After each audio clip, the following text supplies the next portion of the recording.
Bismillahirrahmanirrahim. Assalamualaikum warahmatullahi wabarakatuh.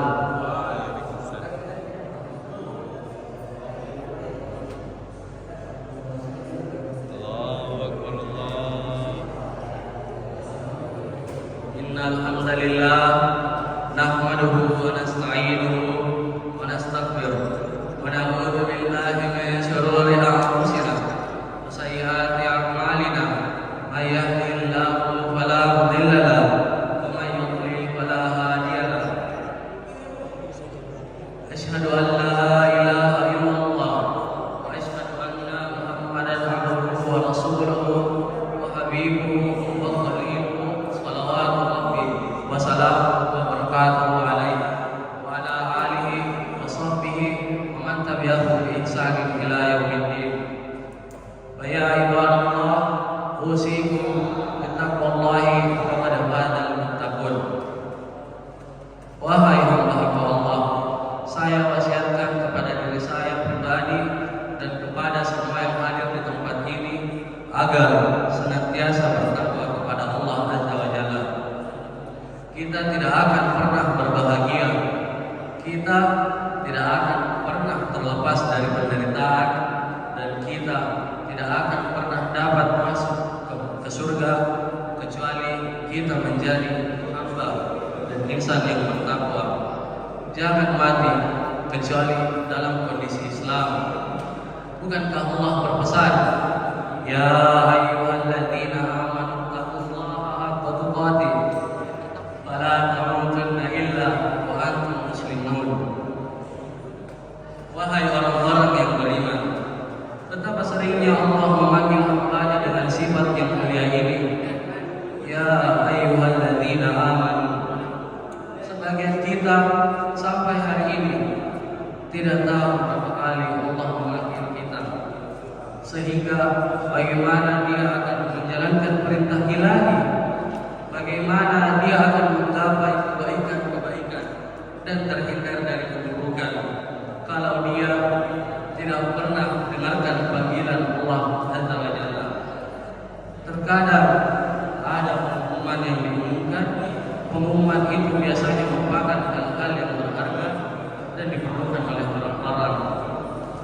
Tapi kalau tidak mendengarkan pengumuman itu, datangnya dari tidak mendengarkan pengumuman itu, kita tidak tahu apa yang sebenarnya terjadi.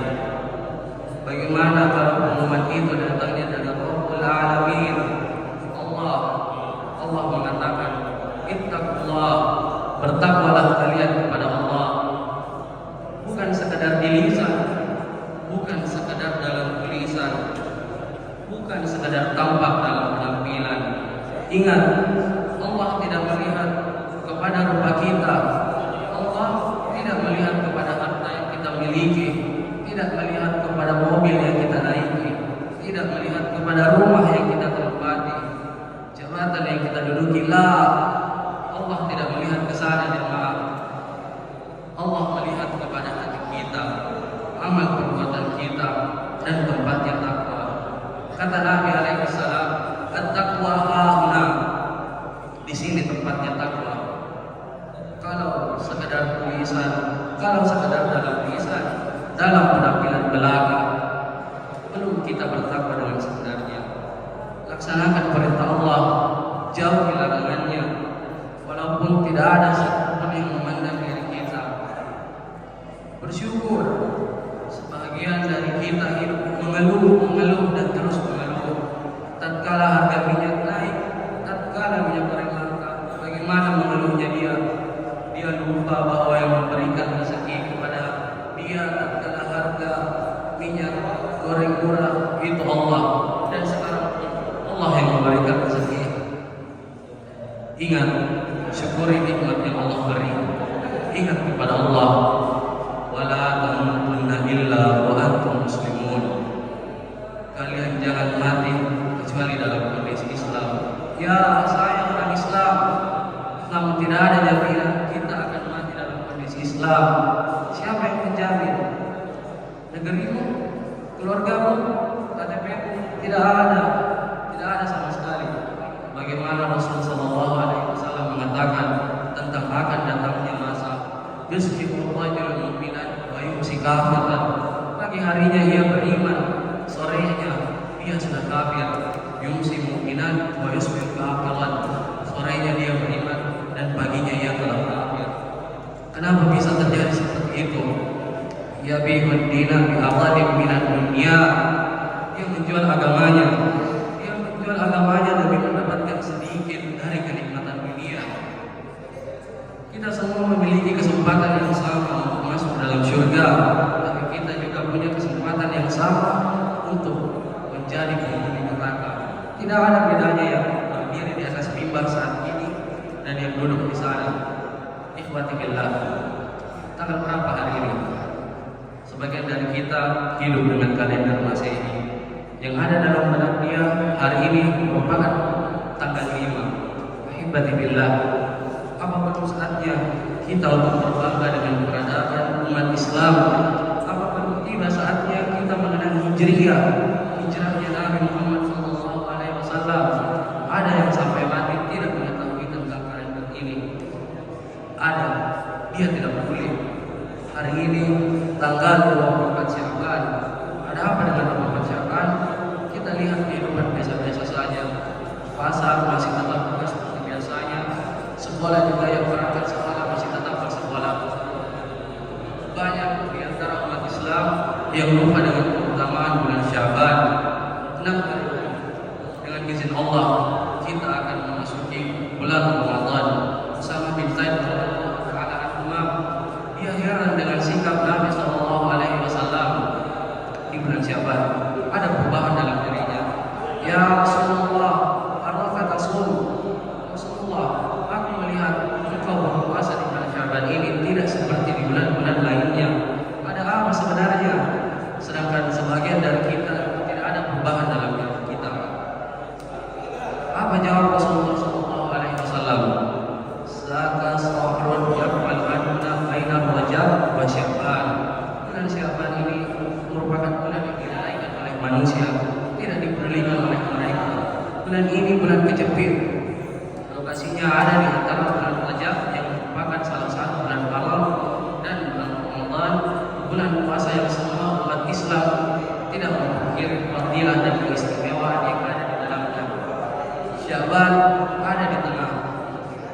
Kita semua berpikir Ramadan, Allahumma ballighna Ramadan. Nah, Allahumma ballighna Ramadan. Sampaikan kita ke dalam bulan Ramadan. Tapi di bulan Sya'ban ini ternyata ada keistimewaan yang kata Nabi tadi, banyak orang yang lalai sehingga di bulan Sya'ban seperti tidak terjadi apa-apa. Turfa'u fihil amalu ala rabbil alamin. Di bulan Sya'ban ini amalan manusia diangkat menuju Rabbul Alamin. Di bulan Sya'ban ini terjadi laporan tahunan, terjadi di bulan Sya'ban. Fa'uhibbu ayyurfa amali wa ana sha'im. Dan aku ingin amalanku diangkat dalam kondisi aku berpuasa. Cerita Ummu Salamah, cerita Aisyah, bagaimana nabinya sallallahu alaihi wasallam, bagaimana suaminya hampir full puasa, hampir full. Bahkan beberapa riwayat mengatakan full bulan berpuasa di bulan Sya'ban, illa qalila, kecuali sedikit. Seharusnya kita sudah mulai mempersiapkan diri di bulan Sya'ban. Seharusnya kita memulai perencanaan. Pernah melihat pemain bola yang ditonton oleh banyak orang, 11 berlari, berkeringat, berjuang, berkorban hanya untuk memasukkan bola ke gawang musuh. Coba tanyakan pada mereka, berapa lama mereka mempersiapkan, berapa lama mereka menjaga makan, berapa lama mereka mengurangi hobi. Semua mereka atur hanya untuk mencetak gol. Sedangkan kita yang tidak akan hidup lama di dunia, kita santai dengan bulan Sya'ban. Seharusnya kita sudah mulai berubah, memperbanyak puasa sunnah. Mungkin sebagian kita mengatakan tidak wajib. Ya, tentu tidak wajib. Kalau kamu tawakal, tapi ingat, wa fi dzalika falyatanafasil mutanafisun. Untuk yang seperti ini seharusnya kita berlomba, bersaing untuk mendapatkan surga yang luasnya lebih besar dari langit dan bumi. Bagaimana kata Nabi, "Man shoma yawman fi sabilillah ba'allahu bainahu wa wajhin nar sab'ina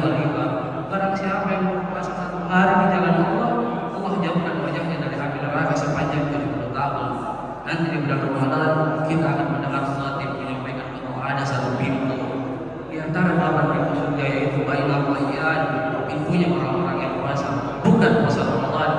Di bulan Ramadan semua orang, hampir semua orang berpuasa. Itu pintu khusus untuk orang-orang yang rajin berpuasa sunnah. Ada pintu khusus buat mereka.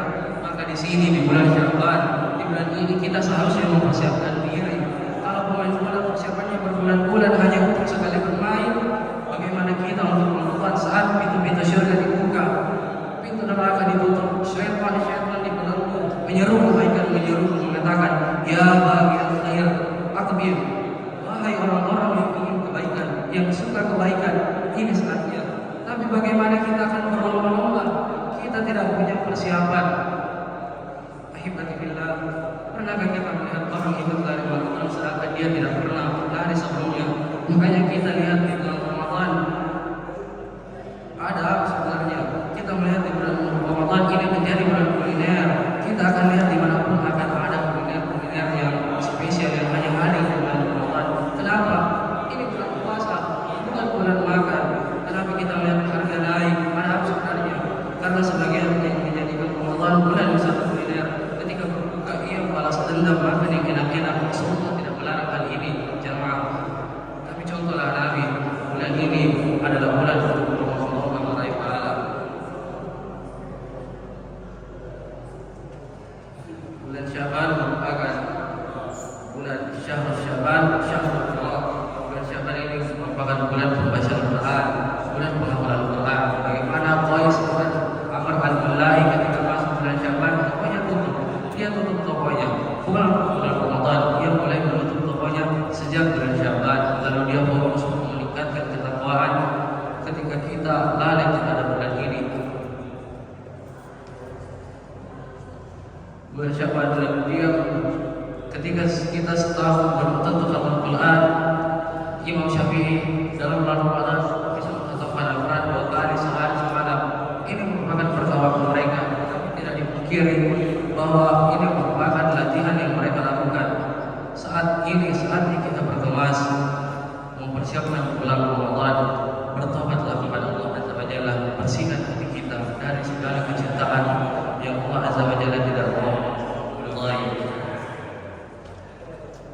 Sekali dulu Rasulullah bertobat memohon ampun sama Allah. Bagaimana dengan kita yang berdosa ini? Ini bulan diangkatnya amalan kita supaya Allah menghapus dosa kita. Semoga amal catatan kita diangkat dalam kondisi dosa itu sudah dihapuskan dan dalam kondisi kita berpuasa seperti Nabi kita. Ibu ayu amali wa ana shahid. Aku ingin amalan itu diangkat dalam kondisi berpuasa. Aku lihat ada wastaghfiru wa lakum wastaghfiru innallaha innahu huwal ghafurur rahim.